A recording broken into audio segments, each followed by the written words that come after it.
les restaurateurs, c'est votre, c'est votre core business. Donc, quand on a une crise comme ça et qu'ils sont tous en train de te crever la dalle, en gros, qu'est-ce que vous mettez en place pour parce qu'il y a un vrai besoin de soutenir votre core business. Qu'est-ce que vous mettez en place pour y arriver? Alors, l'année 2020 a été pleine de, on va dire, d'actions de part et d'autre pour essayer de soutenir les restaurateurs. 2 types d'actions. Et nous avons aussi cherché à soutenir les livreurs, et j'y reviendrai dans un instant. Alors, au niveau des restaurateurs, la première chose, c'est de se dire comment est-ce que je vous aide, cher monsieur, à opérer dans des normes de sécurité et de sanitaire parfaites.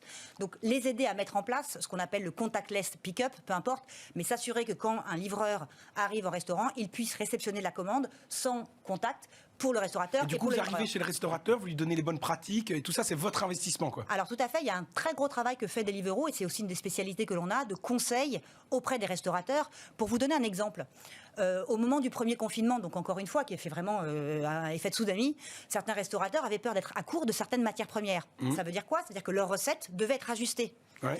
Ou peut-être on devait se dire, on va avec un menu plus court, puisque en cuisine, on va être moins nombreux, donc on ne peut plus gérer une telle complexité. Et tous ces conseils-là sont des conseils que mes équipes ont eu la chance de pouvoir prodiguer auprès des restaurateurs et en tout cas d'en discuter avec eux. Et c'est des conseils qui sont... Bon, on le fait.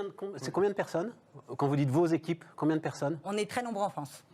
Je ne vais pas vous répondre. Eh ben oui.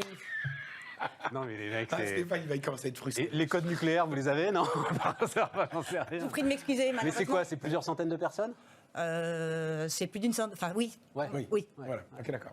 Donc c'est des équipes importantes, mais du coup, ces services-là, est-ce qu'ils sont valorisés par les restaurateurs, ou bien c'est un truc qu'on fait parce qu'il faut le faire, parce que c'est un peu compliance, ou bien c'est vraiment une demande de vos restaurateurs partenaires, ils disent, sans vous, j'y serais pas arrivé, quoi.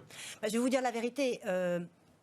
Les restaurateurs aujourd'hui sont en demande, enfin sont en détresse. Ouais. Pour moi, quand on me demande quel est mon vœu pour 2021, je vous dis allez au resto. C'est ça. D'accord. Ouais, Donc les restaurateurs sont en détresse. Aujourd'hui, il faut vraiment qu'on les aide. Alors on les a aidés avec cette partie conseil dont je parlais, mais on les a aidés aussi avec des mesures financières. Exemple, en plus de la livraison, nous leur permettons aussi de faire ce qu'on appelle de la vente à emporter. D'accord. Ouais. Donc vous commandez votre plat et votre plat est à retirer au restaurant en personne à telle heure. Cette vente à emporter, nous avons décidé de la passer à 0% de commission. Autrement dit, on ne prend aucune commission dessus. Le resto, il est sur la plateforme et Nous lui il servons peut de faire ça. vitrine. Ouais, c'est ça, Voilà. exactement. Ça, c'est une mesure. Autre mesure, alors je pourrais en citer beaucoup, mais autre mesure, nous avons aussi cherché à doper la demande.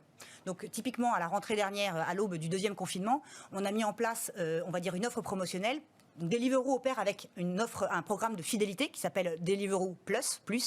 C'est la minute vente, c'est Stéphane. Non. Et ce Deliveroo Plus, en fait, c'est quoi? C'est on paye un abonnement tous les mois. Ouais. Et grâce à ça, on a la livraison illimitée, à gogo, gratuite.